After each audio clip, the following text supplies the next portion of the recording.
Olá, iniciando mais uma aula do curso preparatório CFP, onde vamos analisar e interpretar 5 questões relacionadas à prova.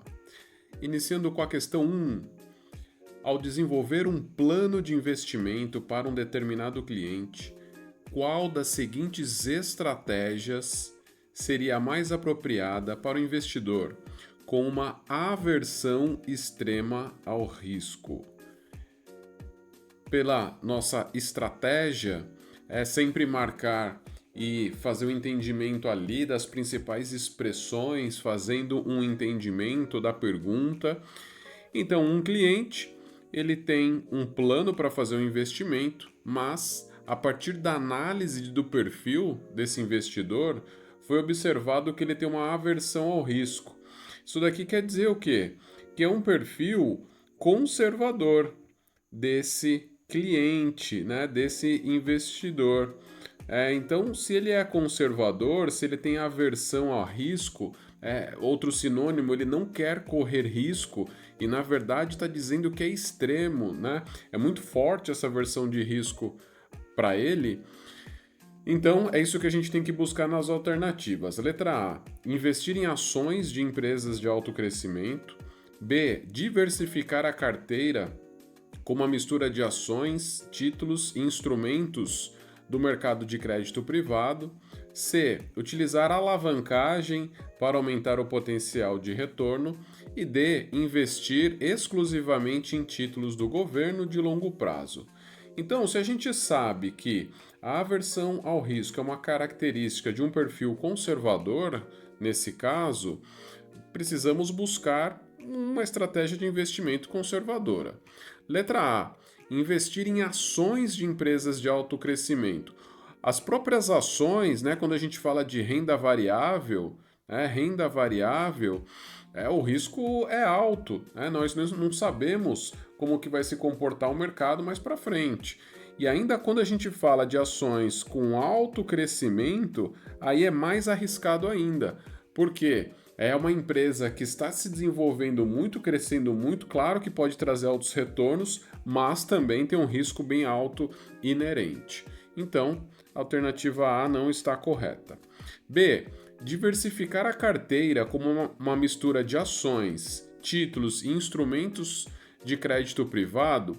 Parece ser bem interessante essa alternativa, porque está dizendo em diversificar a carteira, e aí nós sabemos que uma forma de reduzir risco é diversificando, mas vejam que de novo aparecem as ações aqui, e mesmo, né, sendo só uma parte da carteira, porque a outra parte vai estar distribuída em títulos e outros instrumentos, ainda pode trazer um alto risco e o perfil conservador, né, não estaria apto para correr esse risco. Então a B também está incorreta.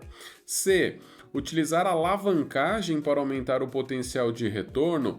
Toda vez que a gente falar de alavancagem, é uma forma, é uma estratégia de potencializar retornos, tá aqui, potencializar retornos, gerar mais retorno, alavancando, uma forma de alavancar, inclusive é pegar dinheiro emprestado de bancos ou de terceiros para comprar ações, para comprar algum instrumento no mercado financeiro, mas a alavancagem não é uma estratégia de um perfil conservador. Pelo contrário, é a estratégia de um perfil arriscado. Então, a C também está incorreta. Dessa forma, a gente já chega na D, mas vamos interpretar. Investir exclusivamente em títulos do governo de longo prazo. Aí sim, são títulos do governo, então o risco de crédito aqui é o risco de crédito do próprio governo, então isso faz com que o risco seja bem menor e seja ótimo, ótima estratégia para um perfil conservador, que é o caso. Então, alternativa D, indo para a resposta, está aqui, letra D, para o investidor com uma aversão extrema ao risco, que é o caso, o que ele quer? Preservar o seu capital. Ele quer assumir pouco risco. Investir exclusivamente em títulos do governo de longo prazo são considerados mais seguros. O que nós comentamos, mais seguros. seria uma estratégia mais apropriada para esse perfil. Embora possa resultar em retornos mais baixos, sabemos disso, comparando com outros investimentos mais arriscados, mas é a estabilidade e a segurança que esse investidor procura. Tá? Então, ficamos com a alternativa D. Exercício 2. Um cliente deseja acumular uma quantidade substancial de dinheiro para sua aposentadoria e está disposto a assumir um nível moderado de risco. Vejam que agora é diferente do anterior. Era um perfil conservador na questão anterior e agora é um perfil moderado. Quer dizer o quê? Ele assume um pouco mais de risco que o conservador, mas não tanto como o perfil arriscado. Né? Ele está ali no meio do caminho. Qual das seguintes abordagens de investimento seria mais apropriada para esse cliente com esse perfil? Então, uma questão um pouco parecida para a gente alinhar as opções, aqui as estratégias, os investimentos, com o nível de risco de um determinado cliente, no caso aqui, moderado. A. Investir em uma única ação de uma empresa de tecnologia com rápido crescimento. B. Construir uma carteira diversificada de ações de diferentes setores da economia. C. Manter uma grande porcentagem de seus investimentos em títulos de curto prazo. Não está dizendo se é títulos do governo ou não, só fala de curto prazo. E colocar todo o dinheiro em uma conta de poupança com alto rendimento. Então vamos lá. Acho que a gente já pode excluir a última, porque a gente está falando aqui e a gente sabe muito bem que poupança é o perfil mais conservador, o investimento mais conservador com baixo retorno, não é o caso. Indo para a primeira, investir em uma única ação de uma empresa de tecnologia parece ser interessante, mas toda vez que a gente investe em um único ativo, o risco é muito grande. Se esse ativo, porque não tem diversificação, então se esse ativo tiver um baixo desempenho, 100% do capital vai ser prejudicado, porque só existe um investimento aqui no caso. Então, não está adequada. B. Construir uma carteira diversificada de ações de diferentes setores da economia. Aí sim, porque quando a gente fala de diversificação, estamos distribuindo o risco, mesmo que seja com ações. Porque se é um período moderado, ele pode sim aceitar uma parcela do seu investimento em ações. Então, a gente vai ter a alternativa correta, a alternativa B. E vamos ver a C? Manter uma grande porcentagem dos seus investimentos em títulos de curto prazo. E aí, quando a gente fala de títulos de curto prazo, são títulos onde vai trazer algum rendimento, claro, mas não está assumindo grandes riscos, porque ele está trabalhando no curto prazo e ele pode sim assumir algum risco porque ele tem um perfil moderado. Então, a C também não estaria adequada para ele, então a gente fica com a alternativa B. A resposta, alternativa B, como nós vimos, construir uma carteira diversificada, um cliente que está disposto a assumir um nível moderado de risco para acumular uma quantia substancial de dinheiro para sua aposentadoria, vai se beneficiar mais de uma abordagem de investimento diversificada. Como nós vimos, ele reduz risco, não fica só em um ativo. Construir uma carteira diversificada de ações, com diferentes setores da economia, isso é importante, é isso que diversifica, ajuda a reduzir o risco específico do mercado. Então, aquele risco ele foge dos riscos das empresas, porque ele está diversificando, não está em uma só, e como ele diversifica, ele também foge do risco de mercado. Ele aumenta as chances de alcançar retornos mais consistentes no longo prazo. Então, é uma estratégia para conseguir mais retorno no longo prazo. Ok? Partindo para a questão 3. Um cliente está considerando a compra de uma pólice de seguro de vida. Agora estamos falando especificamente sobre seguros. Está tentando decidir entre uma pólice de vida inteira e uma pólice de vida universal. Qual dos seguintes fatores seria mais relevante ao tomar essa decisão? Então, ele busca adquirir um seguro de vida e ele tem duas opções: uma pólice de vida inteira e uma pólice de vida universal. O que é mais relevante para ele nessa decisão? O valor do prêmio mensal. B, a idade atual do cliente. C, a capacidade de acumulação de valor em dinheiro. E D, o montante do benefício por morte. É o benefício que ele vai receber após a morte. E a resposta é a alternativa C, a capacidade de acumulação de valor e dinheiro. Vamos ver por quê? Ao decidirem uma pólice de vida inteira ou uma pólice de vida universal, a capacidade de acumulação de valor em dinheiro é o fator crucial, é o mais importante a ser considerado. A vida inteira oferece uma taxa de juros garantida sobre o valor em dinheiro. E quando a gente fala do seguro de vida universal, ele permite uma flexibilidade nos prêmios e também no valor do benefício por morte. Então é isso que vai fazer a diferença na escolha dele. Para um cliente que deseja uma pólice, que também funciona como uma forma de investimento, ele vai contribuindo e vai investindo, a capacidade de acumular valor em dinheiro, por isso o investimento, pode ser o fator mais determinante nessa escolha, entre as apólices do seguro de vida. Okay? Então, alternativa C, a capacidade de acumulação de valor em dinheiro, quando tem essa opção entre escolher entre os dois tipos de apólices. Questão 4. Um cliente está planejando se aposentar em 15 anos. Então, de novo, um exercício aqui sobre aposentadoria. Deseja garantir uma fonte estável de renda durante esse momento da sua aposentadoria. Qual das seguintes estratégias seria mais apropriada para alcançar esse objetivo? Vamos lá. Alternativa A: investir em ações individuais de empresas de alto rendimento. Será que são as ações que vão ajudar o cliente na sua aposentadoria daqui a 15 anos? B, adquirir anuidades de renda vitalícia, recebendo, anuidades de renda vitalícia.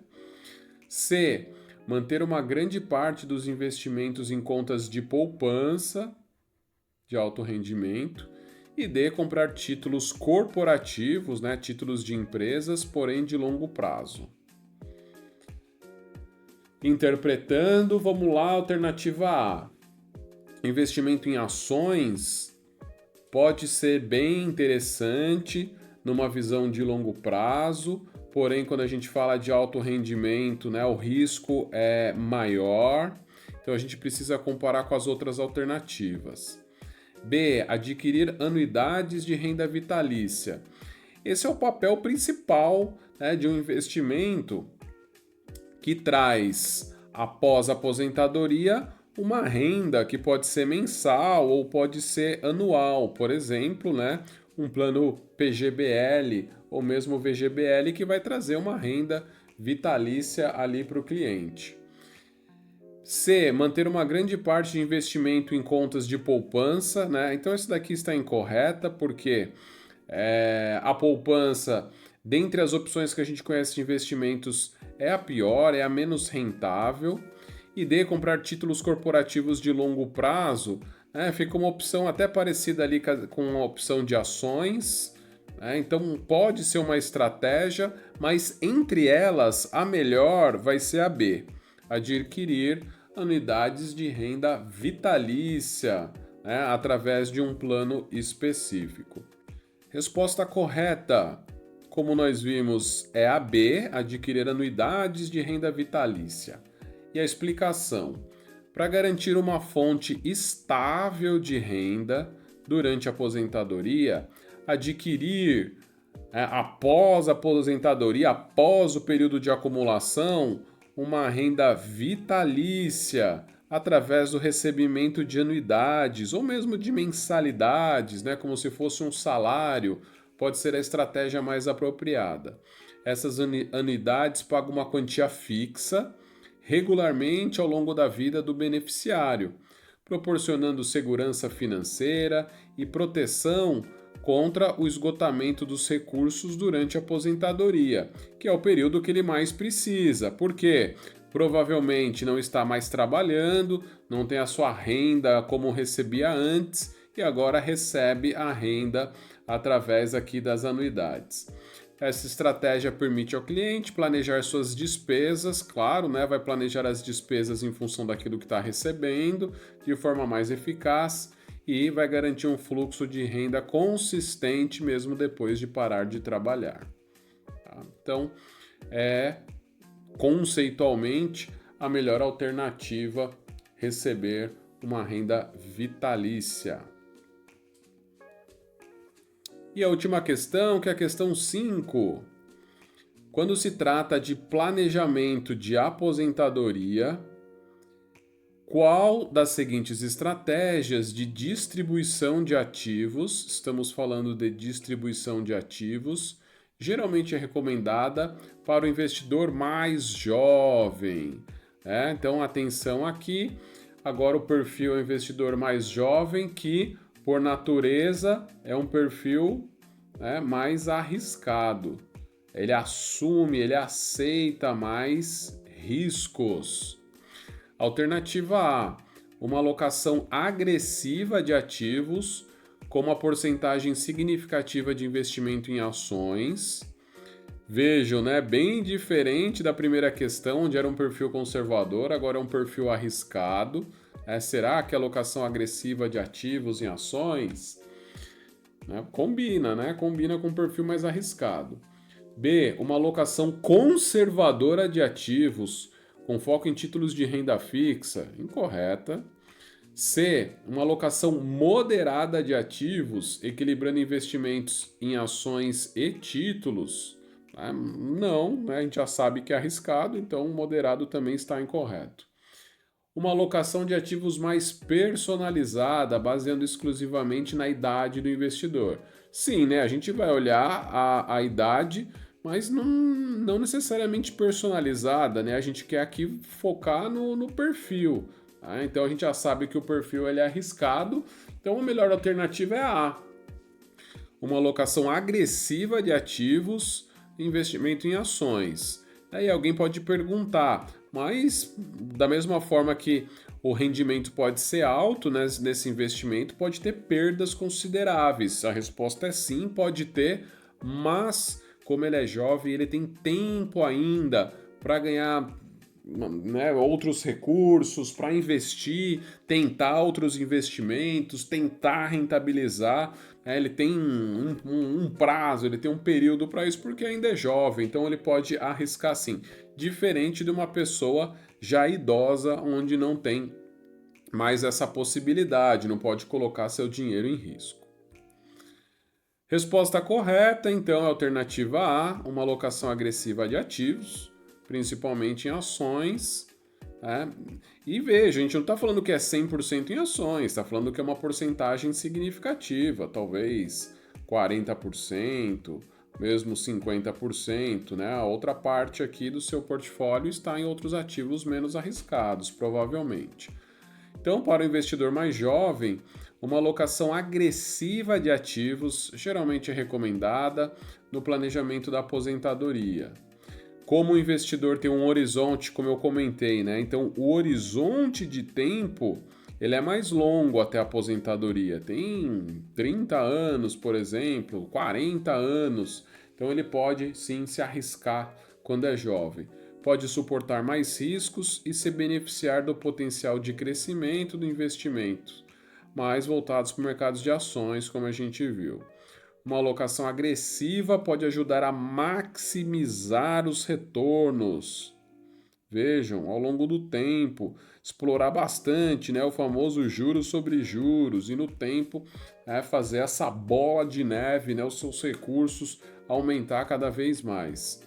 Apesar de volatilidade no mercado, que claro vai enfrentar, mas no longo prazo tende a ser interessante. Tá aqui, ó, visão de longo prazo. Perfeito. Então, com isso, a gente finaliza essas 5 questões relacionadas aos exames do CFP.